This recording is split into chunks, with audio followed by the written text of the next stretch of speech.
വിദ്യാർത്ഥി മികവിന് അംഗീകാരം. Pala saint Thomas higher secondary സ്കൂളിൽ സാന്തോം സിഗ്നേച്ചർ അവാർഡുകൾ നൽകി. നഗരസഭാ ചെയർപേഴ്സൺ മിസ് ദിയ ബിനു ഉദ്ഘാടനം കർമ്മം നിർവഹിക്കുകയും വിദ്യാർത്ഥികളുടെ സമഗ്ര വളർച്ച ലക്ഷ്യമാക്കി ഇത്തരമൊരു പദ്ധതി രൂപകൽപ്പന ചെയ്ത സ്കൂൾ പ്രിൻസിപ്പലിനെയും അധ്യാപകരെയും വിദ്യാർത്ഥികളെയും അനുമോദിക്കുകയും ചെയ്തു.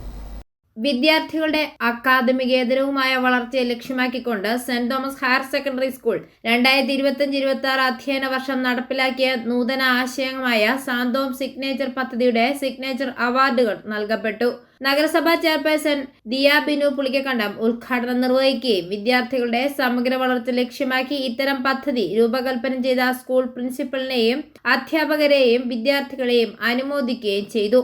പാലാ കോർപ്പറേറ്റ് എഡ്യൂക്കേഷൻ ഏജൻസിയുടെ മാനേജർ ഫാദർ ജോർജ് പുല്ലുകാലയിൽ പരിപാടിയുടെ മുഖ്യ അതിഥിയായിരുന്നു. സാന്തോം സിഗ്നേച്ചർ പദ്ധതി മറ്റ് സ്കൂളുകൾക്ക് തികച്ചും മാതൃകാപരമാണെന്ന് സംസാരിക്കവേ അദ്ദേഹം പറഞ്ഞു. +1 വിദ്യാർത്ഥിനി മിന്ന ആൻഡ് നിജോയ് സാന്തോം സിഗ്നേച്ചർ സ്റ്റാർ എന്ന പദവി കരസ്ഥമാക്കി.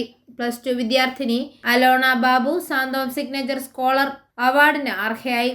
+2 A class golden signature class സമ്മാനവും +2 C class silver signature class സമ്മാനവും നേടി. വിജയികളെ school principal Rejimon K Mathew അഭിനന്ദിച്ചു. സ്കൂൾ പാർലമെന്റിന്റെ നേതൃത്വത്തിൽ തികച്ചും വിദ്യാർത്ഥി കേന്ദ്രീകൃതമായാണ് സാന്തോം സിഗ്നേച്ചർ പദ്ധതി നടപ്പിലാക്കിയത്.